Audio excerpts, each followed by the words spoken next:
যে এই মাদ্রাসার মধ্যে দেখেন প্রত্যেকটা বাচ্চা দেখেন নিষ্পাপ, তাদের গুনাহ আছে, তাদের গুনাহ নাই।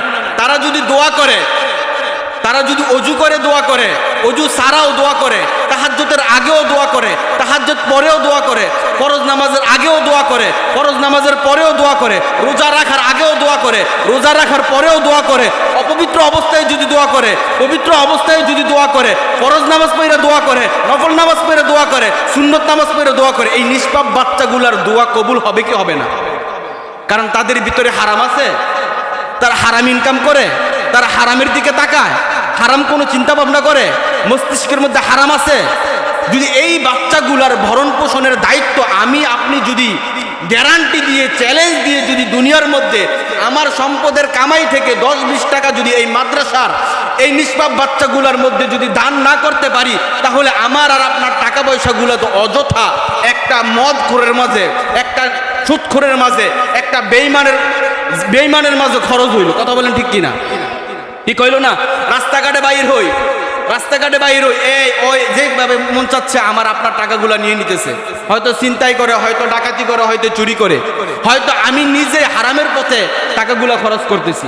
কিন্তু দেখেন আমার টাকাগুলা, আমার সম্পদগুলা যেই জায়গায় উচিত ছিল, বলা তো হয়েছে না যে আপনি সব কিছু দিয়ে দেন, আপনি কিছু দান করেন, কিছু পাকাপুক্ত করেন, কিছু ঈমান পাকাপুক্ত করেন, কিছু আমল পাকাপুক্ত করেন, কিছু নিয়ত পাকাপুক্ত করেন।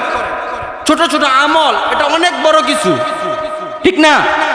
আপনি যখন এই কাজগুলা নিজে জিম্মাদারি হয়ে নবীর ঘর মাদ্রাসার জন্য, ছোট ছোট বাচ্চাগুলার জন্য, নিষ্পাপ বাচ্চাগুলার জন্য, যারা আপনার আগে ঘুম থেকে উঠে 3টা বাজে, যারা আপনার আগে অজুটা বানায় নামাজের মধ্যে দাঁড়ায় যায়, যারা আপনার আগে চিন্তা ভাবনা করে রমজান মাস আসলে রোজাটা রাখবে, ছোট বাচ্চা 7 বছর 8 বছর কিন্তু তার চিন্তা থাকে সে রোজা রাখবে, মা না করে, বাবা না করে, মাদ্রাসার হুজুর না করে, কিন্তু সে চিন্তা করে যে আমি রোজাটা রাখবো।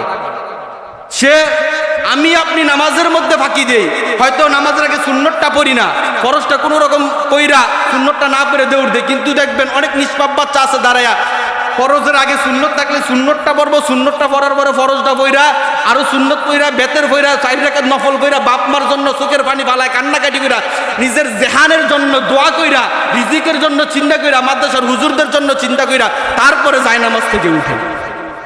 তো এরা আল্লাহ ওয়ালা না, কারা আল্লাহ ওয়ালা বলেন? এদের জন্য ব্যয় করবো না তো কাদের জন্য ব্যয় করব? এদেরকে দিব না তো কাদেরকে দিব? এদেরকে খাওয়াইবো না তো কাদেরকে খাওয়াইবো? কথা বলেন ঠিক কিনা? কথা বলেন ঠিক কিনা? এই যে আমরা যে দিচ্ছি না, আমরা যে খাওয়াচ্ছি না, আমরা যে আসল জিনিসগুলা, আমরা যে আসল আমলগুলা, আসল ইমানি যেই মানুষগুলা যাদের ভিতরে ইমান আছে, অনেক সাহাবী ছিলেন 7 বছর 8 বছর 10 বছর এখনো বালেগ হয় নাই, তাদের ইমানের ব্যাপারে, তাদের ইমান যে কতটুকু মজবুত ছিল, যদি তাদের ঘটনাগুলো শুনতেন তাহলে এই মাদ্রাসায় আইসা ছোট ছোট বাচ্চাদের পায়ে ধরতেন, পায়ে ধরে কান্নাকাটি করতেন যে একটু আমাকে কোরআন শিখাও, আমাকে একটু হাদিস শিখাও, নবীর কথা শোনাও, নবীর মজার কথাগুলো শোনাও।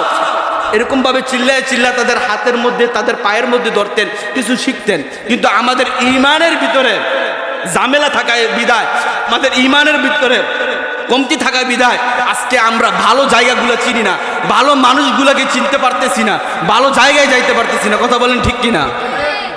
তো এই জন্য বলবো যে আমাদের যেই জিনিসগুলো চিনা উচিত, যেখানে যাওয়া উচিত সেখানে যাইতে হবে, সেখানে চিনতে হবে, যেখানে আল্লাহকে পাওয়া যায়, যেখানে আল্লাহ রাসূলকে পাওয়া যায়, যেখানে বেগুনাহগার নিষ্পাপ যার গুনাহ নাই তাদের সাথে চলা উচিত ছিল, আল্লাহর ওলিদের সাথে চলা উচিত ছিল, পীর বড় বড় শায়েখ বড় বড় হুজুরদের সাথে যাদের গুনাহ ছিল না তাদের সাথে চলা উচিত ছিল।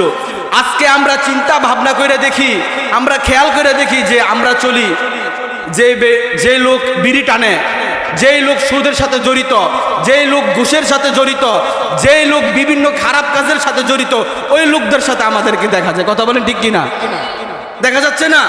কিন্তু আমাদের উচিত ছিল ভালো লোকদের সাথে চলা।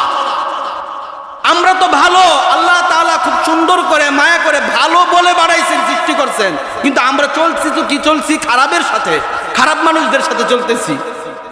এটা তো আমাদের সাথে শোভা পায় না, এটা তো আমাদের সাথে শোভা পায় না। তো ঈমান কেমন হওয়া উচিত দেখেন, একজন বালকের, একজন মানুষের, একজন মানবের একজন ইমানদার ব্যক্তির, একজন আমলিয়াতের ব্যক্তির, একজন সুন্নতি ব্যক্তির, একজন টুপিদারিওয়ালা ব্যক্তির, একজন পাঞ্জাবি বর্ণওয়ালা ব্যক্তির, একজন প্যান্ট শার্ট পরুক, তারও ইমান কেমন হওয়া উচিত দেখেন। হযরত সাদ ইবনে আবি ওয়াক্কাসের ঘটনা না বললেই নয়। হযরত সাদ ইবনে আবি ওয়াক্কাস ইসলাম গ্রহণ করছেন, মুসলমান হয়েছেন, কালিমা পড়ছেন। তো তার মা ডাক দিয়ে বলতেছেন, হ্যাঁ সাদ ইবনে আবি ওয়াক্কাস, শুনলাম তুমি নাকি কালিমা পড়ে মুসলমান হইছো, নবীর হাতে হাত রেখে বায়াত গ্রহণ করে কালিমা পড়ে মুসলমান হইছো। সাদ ইবনে আবি ওয়াক্কাস শোনো, আমি তোমার মা, তোমার সামনে না খেয়ে অনাহারে দুঃখতে দুঃখতে কষ্ট পেতে পেতে আমি তোমার সামনে মারা যাব। কেন মা, আপনি কেন মারা যাবেন?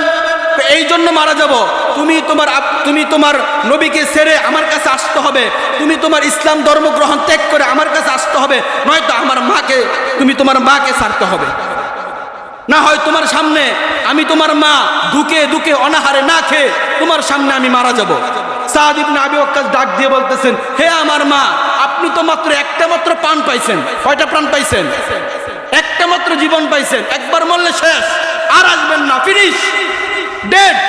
আপনি আর আসবেন না, কখন আসতে পারবেন না। একবার মরছেন। এরকম ভাবে যদি 100টা প্রাণ পাইতেন, শুধু 100টা নয়, 1000টা প্রাণ পাইতেন, 1000 বার জীবন পাইতেন।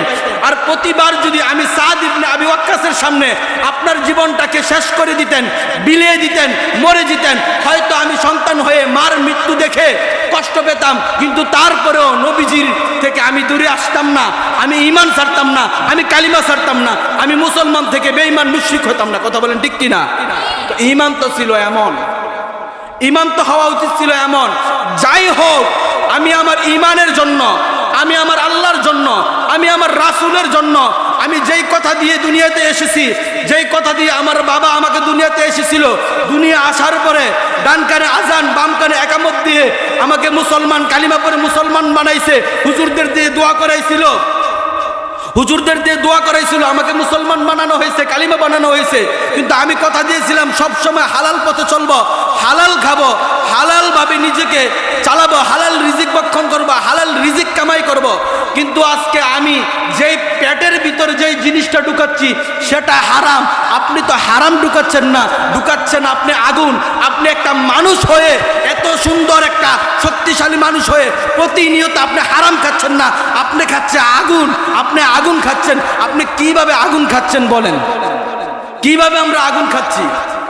আমরা প্রতিনিয়ত আগুন খাচ্ছি, হারাম খাচ্ছি। আমরা সুদের সাথে জড়িত, ঘুষের সাথে জড়িত। যেই জিনিসগুলাকে আমরা দূরে ত্যাগ করে দেওয়া উচিত ছিল, সেই জিনিসগুলো আমরা কাছে আনছি, নিজের সাথে ফিট করে নিয়েছি। আল্লাহ পাক আমাদেরকে কবুল করুক, সবাই বলে আমিন। যতটুকু কথা বলছি এই কথাটুকু সবাই আমল করার মতো তৌফিক দেন, বলে আমিন। আলহামদুলিল্লাহ।